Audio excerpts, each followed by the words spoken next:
Hey everyone, welcome to the channel where we love to talk about movies. Here today we're going to review The Pope's Exorcist. I saw this yesterday in theaters, digesting it today. I actually saw it back to back as a double feature of Renfield and this, and I can say that I'm happy this one came second because I liked it more. But yeah, with that, we'll dive on in. I will go into some spoilers, so if you want to know nothing about the film going in, my quick thoughts on it are that it's a solid horror film. I give it a B. I enjoyed it. I think it's worth checking out. I'm not huge on horror, so it's on the lower side of B for me. But especially in comparison to Renfield, which is just okay, and a C for me, this was a better film and got it up to the B category. But not a must see, but I think a solid horror film. So let's dive on in though and start with the synopsis. So in this film, follow Gabriel Amort, the Vatican's leading exorcist, as he investigates the possession of a child and uncovers a conspiracy the Vatican has tried to keep secret. So I think the first thing this film does great is the opening, and as the film opens up, it's just a black screen with a single quote from Father Amort, and that's like when like people give up all belief in the devil, that's when he's most strong, or something like that. And it was a brilliant way to open up this film because for me, a lot of what makes horror not as scary is when I can tell myself this isn't real. So the oh yeah, this is just a movie. This isn't real. That helps me write it off and not become as scared. So this film, starting off with that quote, where like if you're ever tempted throughout the film to be like, this isn't real, it's like, oh, but that's when the devil's the strongest. So it's like, shit, can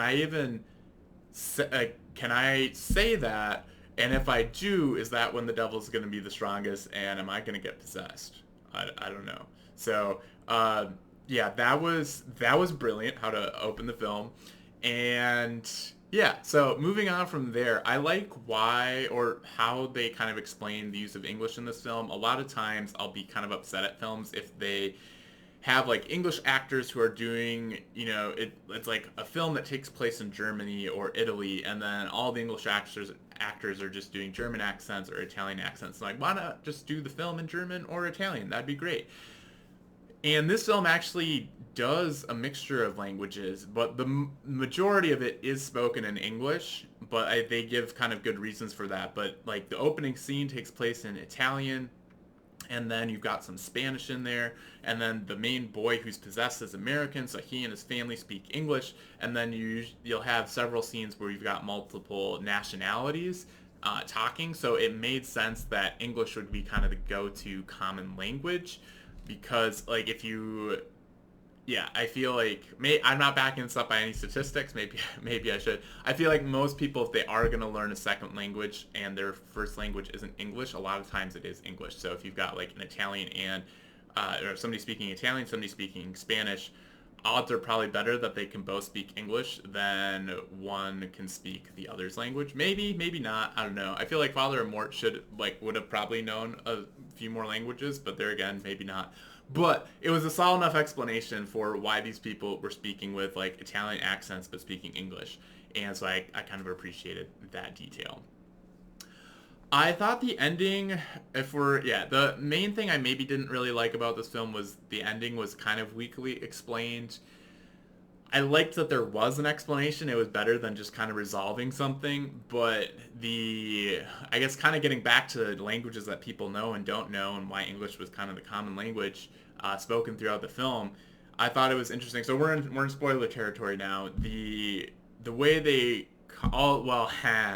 I have a theory as to how it ends. But if we take it as everything was resolved and the demons are cast out, the way it plays out in the story is that's due to Father, I think Thomas, he says like the prayers in Latin, and it's the power of Latin over the devil, which I thought was interesting. I was like, okay, that's an explanation. I'll go with it. I would have maybe liked something a little bit more clever, but it was good enough. That being said, I'm not fully convinced that the devil was cast out, because I think my favorite thing about this was kind of the expanded sort of story behind the Spanish Inquisition. I do have mixed feelings on it. I think that on one hand, I didn't really like the fact that they gave an excuse to kind of get the church off the hook for what was the Spanish Inquisition. That the main like promoter of that and the main exorcist at the time was possessed by the devil, and so he was the one that was basically driving force behind the Spanish Inquisition. That's at least how I understood it as it played out in the movie. And so I think like I thought that was really really interesting. That's a cool concept, but I think it fully diminishes like I have mixed feelings on removing the culpability from the church and kind of explaining it away as the work of the devil by possessing somebody who is then the driving force. Especially because they say this devil was able to like possess multiple people. So kind of the implication there is like the people who participated in the Spanish Inquisition were possessed, or at least the key players were. And I I don't like the fact while it's an interesting explanation and a really kind of unique point of view, or like it's a good story, even telling it and like putting the possibility out there that the church should be off the hook for what was the Spanish Inquisition, I think that's just such a serious thing that you can't let them off the hook for.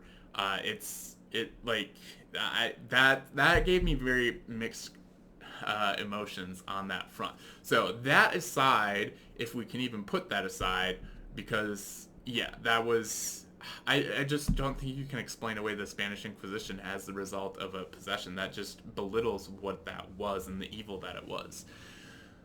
But that aside, I thought it was a really cool concept that I hadn't heard before, and that I think like the idea of infiltrating the church through the primary exorcist, the Pope's exorcist, and then having that be kind of what's the threat throughout the entire film, and that's the play of this demon to basically possess the exorcist.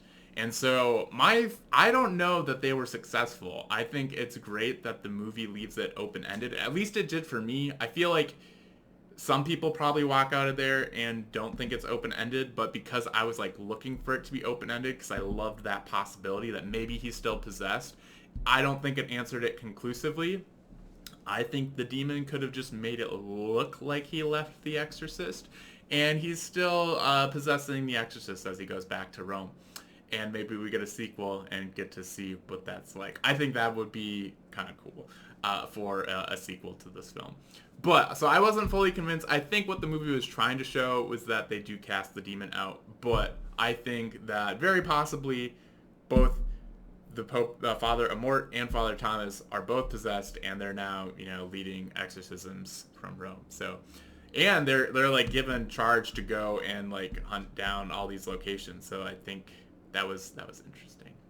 But yeah, just kind of like the scope of the movie, that it's this master plan of the demon and it's not just a single case. I thought that was really interesting for a movie like this.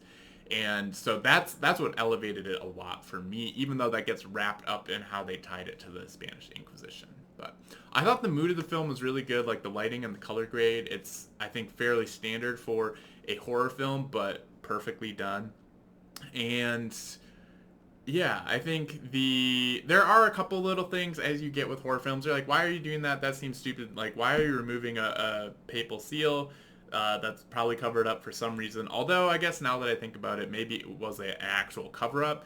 But you would think that if previous generations sealed something off, it was for a pretty good reason.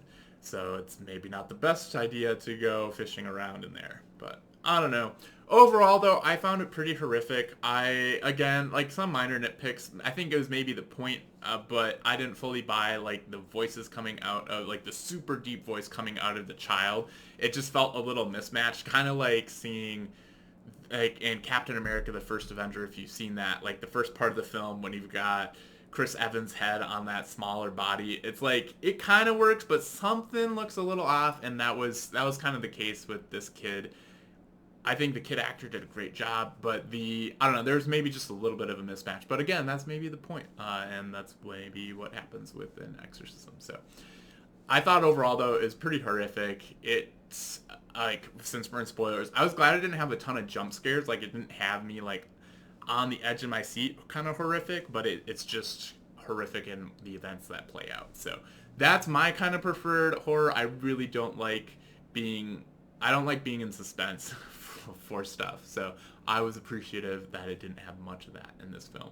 But I think it's a solid film, solid horror film. I give it a B, mainly for kind of the scope of story that they expand it to, and it's not just some isolated case. I really liked that aspect of it, but I thought it's also had some interesting characters, and just all around was a solid film. So it's one I recommend if you're looking for something to see.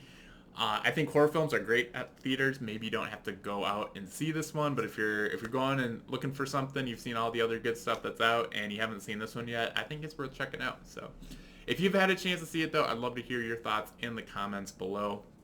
Do you like horror? Did you like this film? I'm like starting to watch more and more horror, so I think a lot of horror still feels a little new for me, and like what I've seen isn't the biggest pool, so maybe this will seem like maybe there's other horror out there that's similar to this, but it felt pretty fresh for me. So I'd love to hear your thoughts, though, in the comments below. If you enjoyed this review, be sure to smash that like button and subscribe, and with that, thanks for watching, and we'll catch you in the next video.